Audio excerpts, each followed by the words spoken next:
Hello, this is Karen Hutton, and I'm going to show you a cool plugin that I love to go to when I feel like getting more creative and get out of my comfort zone and just challenge myself to see things differently. And that is the Knit Collection's Analog Efex Pro2. I have used Analog Efex Pro, but this 2 version is kind of off the charts. It's mind-boggling. I've just been having so much fun playing with it, and I just wanted to show you a few things you can do, because if I show you everything you can do, we'll be here for like 3 hours. And frankly, I don't have the time. I don't think you do either. So first of all, this image is from a place called Castello di Amorosa. It is a winery castle, genuine medieval castle that was built with the same tools they used to build castles back in the day and the same materials.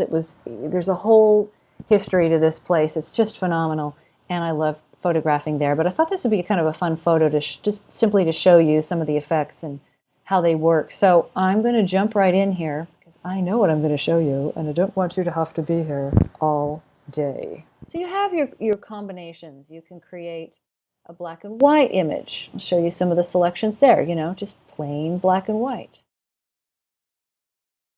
Boom. That's, got some things.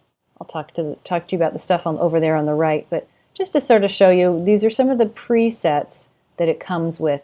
Color cast, you have your motion. I'm already dizzy. I love the motion ones. They do make me dizzy though. We have our wet plate. We have our subtle bokeh. We have our double exposures. I'll show you one of those. Those are pretty cool. Yeah, if you want to get really cray. Yeah, you can do some pretty weird things and move these effects around. Love it. Depending on how adventurous you want to be, toy camera, it's just these effects are as if it were taken with a toy camera that has a distorted lens, and that can be fun. Vintage, just your basic, vintage. I think the original effects had like 5, where we have, 9, 10 tool combinations. The other one had like 5. This is really interesting with your different, multi-lens approach. And of course you can build a camera. You can, create whatever effects you want. I think just for fun, just for the sake of not blowing our minds right out the gate, I'm going to go with classic camera to start with, and what the heck, I'll choose this one. On the left, you have the presets. Presets come with these basic adjustments, all of which you can adjust. Hence the term adjustment. Huh. Anyway, under film type, we have our film type. See, press that drops down. And you have this 12 set here. These are all the basically cool ones. These are all basically, you can tell me what color that is, but it's very cool. So, they kind of have their little theme trio, little theme triad here. Under warm, we have, this. I might play with this one. So you see, you can just go through here and check them all out. That's kind of cool. I like that. Black and white neutral, just, you're playing black and white with the appropriate. Wow, that's interesting. Huh. Makes it look like it's right in the middle of night. Might work with that too.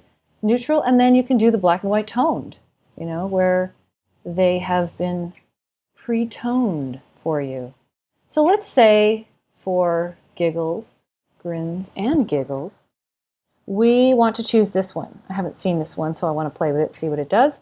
So down here, below the selection, you can choose to make it more faded. Should you like that? More neutral? Should you like that? Kind of drops in somewhere in the middle. I think I like it kind of in the middle. Strength. As you can see, it's still black and white. It doesn't go back to the color, but less strength means it's just pretty straight ahead standard. And then you bring it on over, and it pulls in its particular set of effects more strongly. Grain, some of you may like grain in your photos. So going to the left, where it's 1 grain per pixel, as you can see, it's quite, let me open this loop and histogram. You can see down here on the lower right is where you can really see what's going on. So watch that as I come up here into the sky. You can see the grain in the sky. And you can choose to make it softer if you don't like it so crunchy. You want, like, let's say you go, I want a lot of grain, but I don't want it to just, you know, make my eyes bleed. You do that, and then come over here and make it harder. It's a little sharper, a little more defined, those grains. And okay, so that's softer, harder, but then let's say, all right, I like it sharp like that, but I don't want that much of it. Then you just adjust the grains per pixel. So most of these presets do that. They allow you to alter just about everything within it. And I kind of like that. Some of you I know don't like grain if you're strictly from the digital age, but if you're from the film age like I am, you kind of like your grain. And grains have good fiber, so don't forget that. So anyway, there we go, film type. Now, oh, by the way, so say you choose one of these. Let's say we choose film type. I'm scared to do this because I really like this a lot, but I'm going to do this for you. That is the sacrifice I'm willing to make. We have our effects chosen, boom. I'm going to vary because within, it's not going to change the selection entirely. It's just going to create a little variation within it. It's still the same amount of grain. It's still the same, you know, black and white type that we chose. It's just going to toggle through a set of variations that you can choose. See, they just sort of change. I like the darker one. If you want to alter it slightly after you get it all set up. So let's say we want to check out frames. So you come back over here, you see the signal that comes up. Click to add this filter to the current camera. So as simple as that. But there you have it. Film strip might be a little too modern, too digital for this photo. But under Lightbox, who knows? You might have something. Because under Lightbox is where you get a more vintage feel, kind of like that. Doesn't quite match over here, but you know, that's not the worst thing. Kind of like that. I do kind of like that. It's just off. And I like this to be a little off because old photographs, if you've looked at very many of them that have degraded, oh, I like this too. Ooh, this is cool.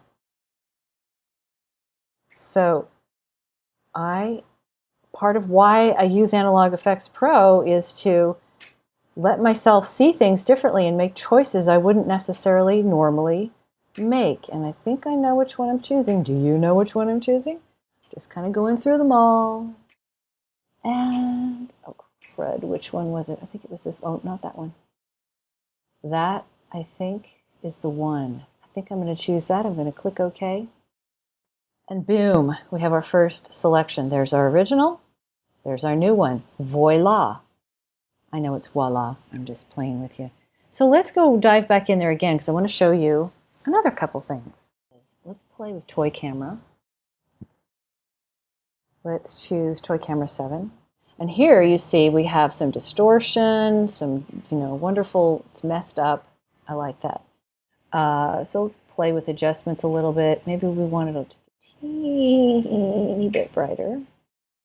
Contrast is good, saturation is good. Detail extraction, it's going to add more detail, but it's also going to make it brighter. Maybe I toggle this down a little bit. You know, you can play with it to your taste, which of course will change from day to day. Now, under lens distortion, pincushion is where kind of more toward the pincushion end is where we started. But if you push the barrel, it barrels the middle of the image out towards you. It's not just a zoom where it's equal all the way through. It literally distorts towards you like it's moving into your face. And here it pushes back and brings the bottom back out again. So, you know, you can choose this one. So you have your zoom and rotate. I'm going to show you a little more of this on another one, but if I wanted to protect more of the center, I'll show you that much. You just move this, or you can move this. You have a dual way of doing it, and you can move this around, which I love. I love control on a photo. I'm not a control freak. Don't be thinking that. Well, I just like to control where my center is. Okay, whatever. Anyway, moving on, lens vignette. I don't have a problem with it. This is, but I do want to show you. So we can choose our amount. We can have more. We can have less. We can go into white if we want. We can choose, more rectangular, more circular. I kind of like the rectangular. And of course, you can choose your size, much of which you can do. I accidentally hit that. You can do from here, as you can see, and from up here, you have your directional controls. Within this, you can vary the, the final effects right here as before. So let's just look at before and after. Compare this before, there's our after. Cool. Still love.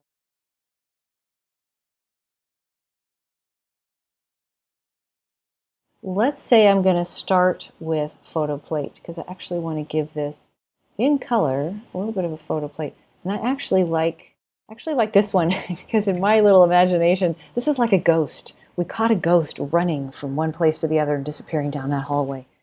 Don't argue with me. That's what I see. It's a little strong. Maybe go to 70-ish% like that.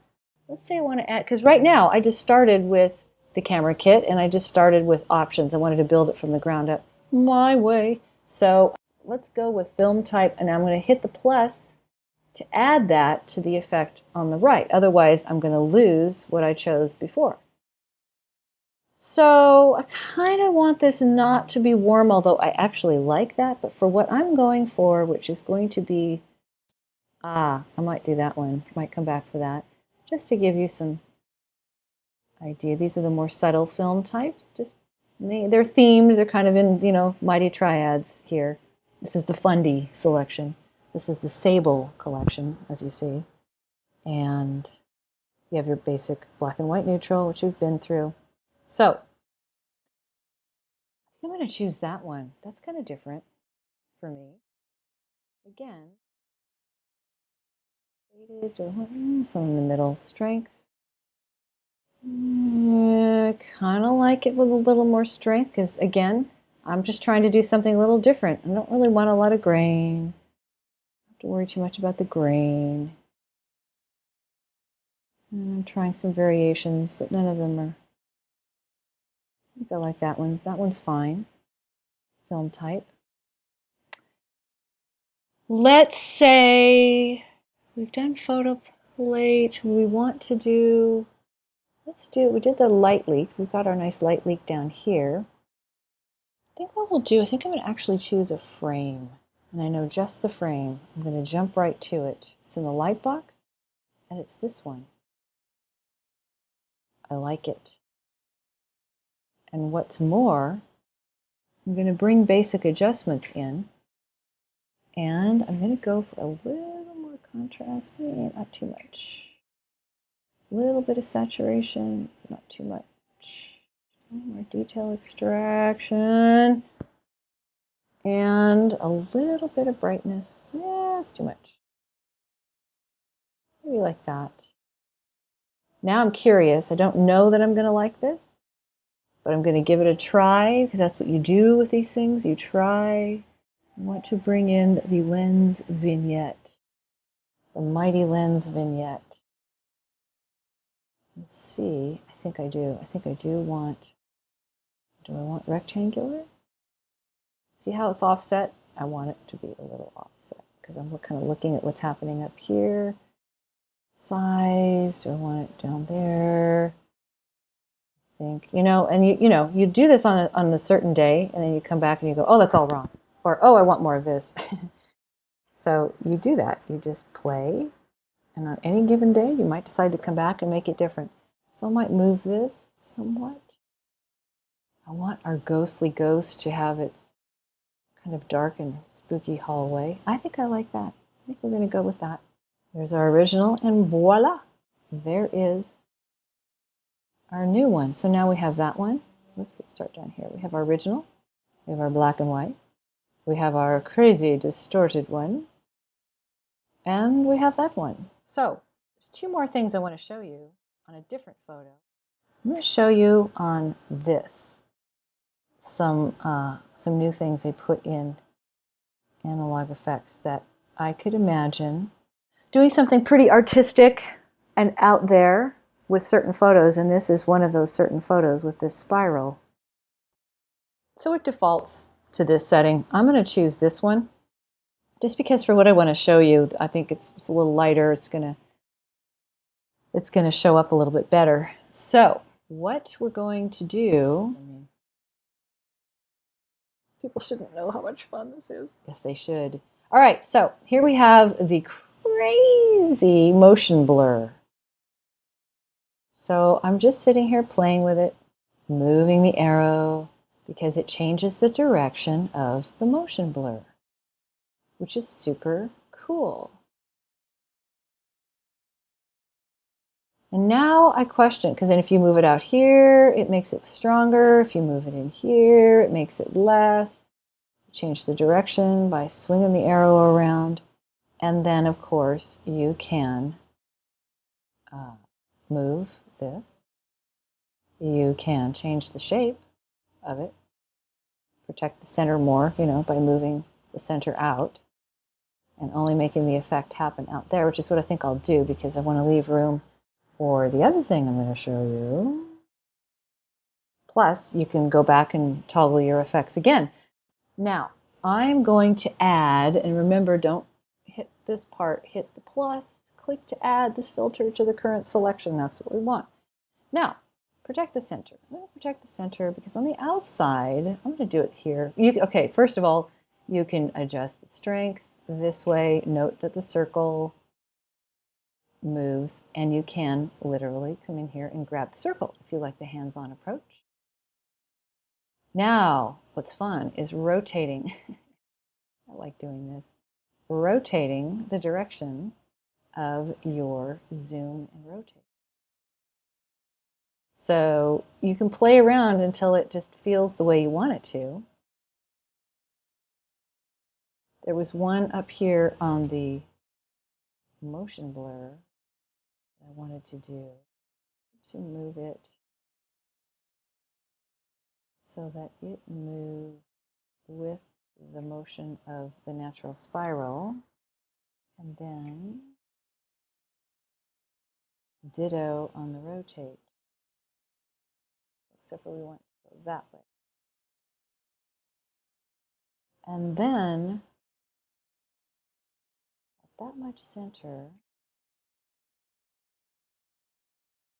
and then I'm going to rotate this thing. Why? Because I can. And just change the shape of it. So there we have that. I'm going to click OK. So you see, you can take more graphic design photos or graphic types of photos, like some of these plants that have a really strong graphic effect, and you can really have some fun with it and make something really artistic. There's your realistic version, which is just fine, and there's your more artistic set of options. And again, you can add your vignette, you can add your frame, you can add all these different things. But this is what is so much fun about Analog Efex Pro, is pretty much your imagination can run amok, especially if you're new and want to just try and see what's possible, or if you're kind of used to processing photos and you're good at it, but you tend to reach for the same tools over and over again. If you're going to be creative and artistic, you have to constantly reach outside of your comfort zone and outside of your box to keep refreshing your eyes and refreshing your vision. And more than any other plugin, for me, Analog Efex 2 especially, because they've added so much to it, can really help me get new ideas. And it's not to say that I don't go back and use some of my same tools that I normally do, but I'll do it with a new set of sensibilities, and I'll do it with some of these effects from Analog Efex Pro. So there it is. That's how I use it. That's what I'm loving about it. I hope you learned something, got a little aha. I hope you jump in and try Analog Efex Pro 2 because it's groovy, and I think you'll have fun with it. And then and let me know. Let me know how you like it, either on my blog at blog.karenhutton.com or on Google Plus or Facebook. See you around campus. Have fun, you guys. Bye.